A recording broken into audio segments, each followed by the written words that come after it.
Hello friends, welcome to another exciting topic of airport engineering, that is terminal area. Myself Tushar Patel, Assistant Professor of the Department of Civil Engineering from the college Mahatma Gandhi Institute of Technical Education and Research Center, Navsari. Before we proceed further, Richard Bach rightly said, learning is finding out what we already know. Doing is demonstrating that you know it. And teaching is reminding others that they know just as well as you. So, are all learners, doers, and teachers. So, let us move forward. Today, my contents are the terminal area, elements of the terminal area, the facilities that are required at the terminal building, and lastly, the planning concept of the terminal building. A terminal area. Now look at this figure. As I explained you, it is a portion of that airport other than the landing area. It includes the terminal building, operational building, facilities for loading and unloading the passengers, facilities for cargo and mail, apron for parking of aircrafts, vehicle parking area, cargo storage buildings, hangars, etc. So it serves as a focal point for all activities of an airport. Now let us understand some things. A terminal building usually refers to a building mainly used for passengers, airlines, and administration facilities. The operational building includes the control tower, weather bureau, and other government services related to aviation. In many cases, the terminal building fulfills the function of the operational building as well. Vehicle circulation and parking also require careful study to avoid congestion and inconvenience to the airport users. Vehicle parking facilities should be designed with a view to accommodate future expansion. The airport entrance or access road from a highway must be located in such a way that it will avoid conflict with the airport future development. The basic purpose of the landslide of the airport is to effect the transfer of the air travelers and their baggage from the ground transportation to air transportation in a minimum time and with minimum amount of confusion and discomfort and vice versa. It is interface between the ground travel and the air travel. So this is the terminal area. Now there are certain elements of terminal area. Those are the terminal building, the airport access system, the apron and the connectors. Now one by one I'll explain a bit by bit of everything.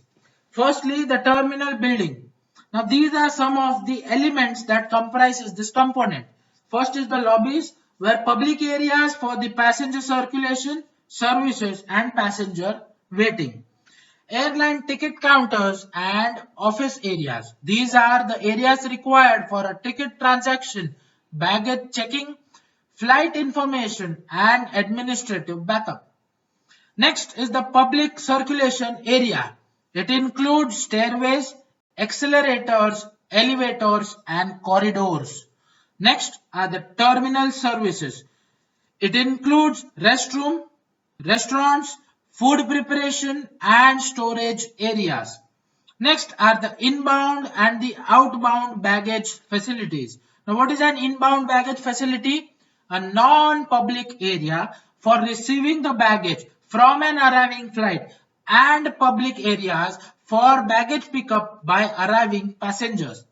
Outbound baggage, a non-public area for sorting and processing for the departing flights.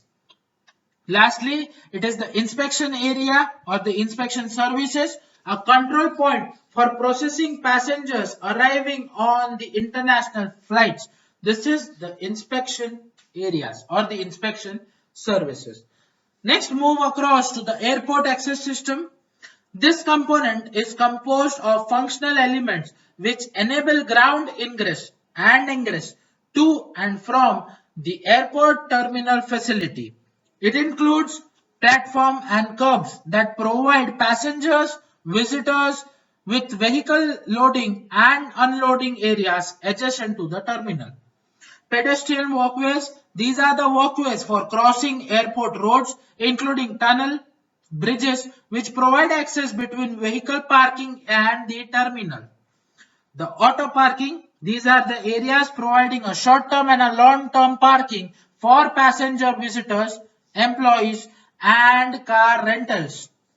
Next is the access roads.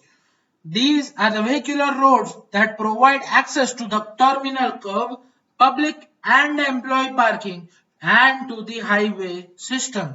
Last are the service roads. These are the public and non-public roadways providing access to various sub-elements of the terminal such as air freight, fuel tank, and postal facilities.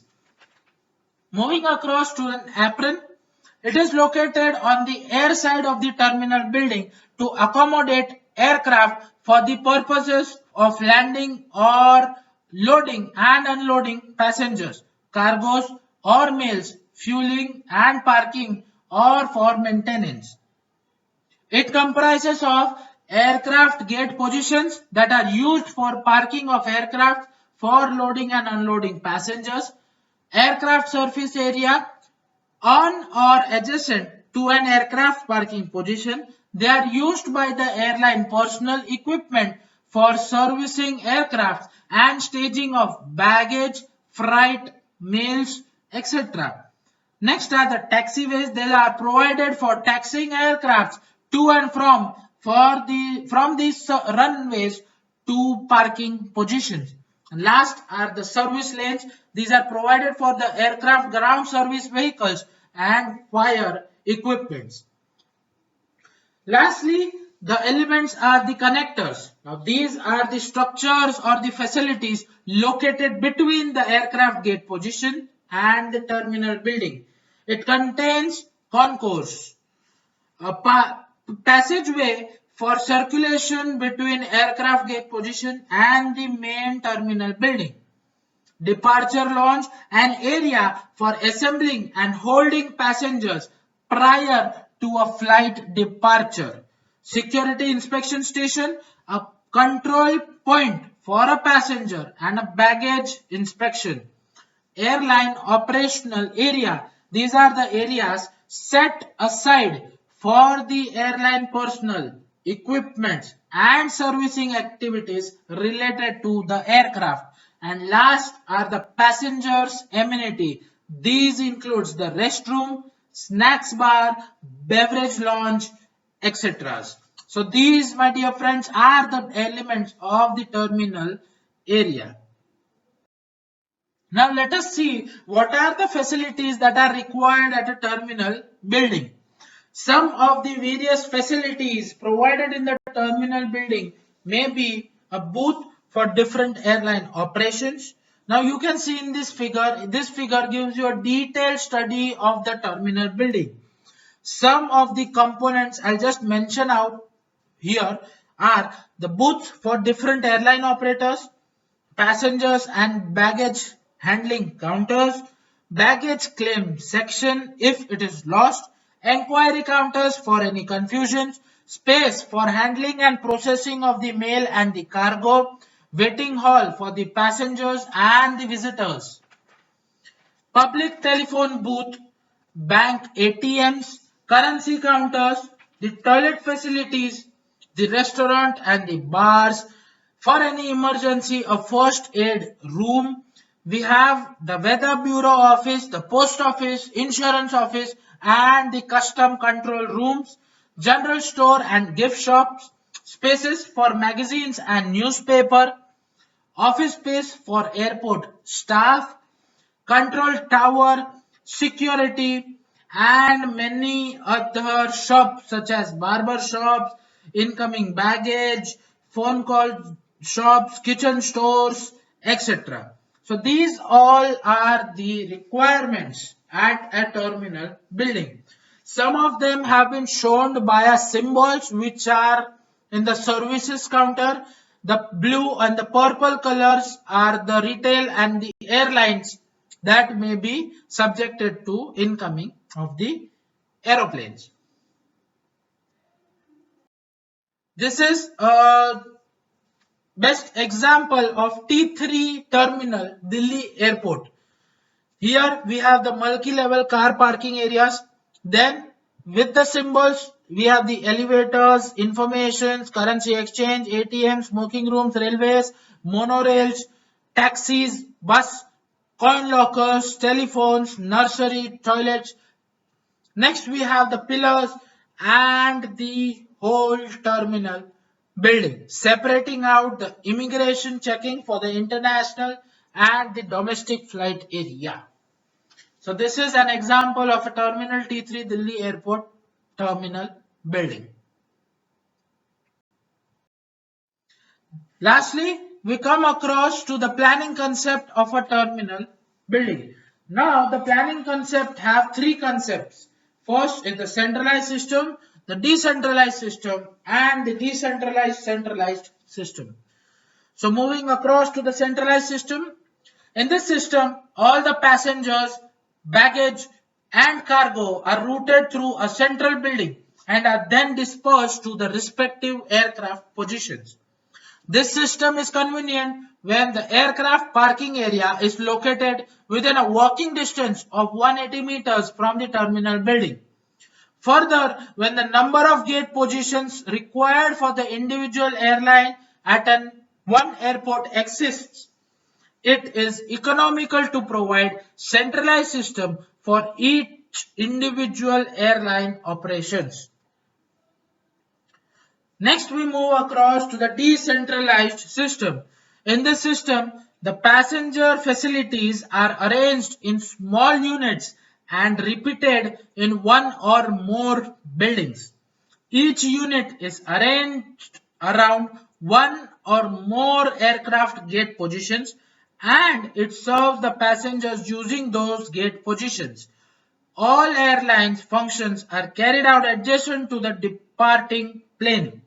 This system proves to be uneconomical when the number of gate positions required by an individual airliner at one airport exceeds 6 or more. Lastly, the centralized decentralized system.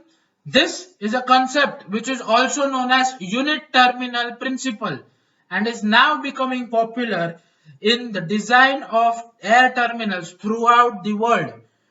It basically involves planning the terminal area in such a manner that the facilities are provided in units of manageable size, providing minimum walking distances from the curbside to the gate positions.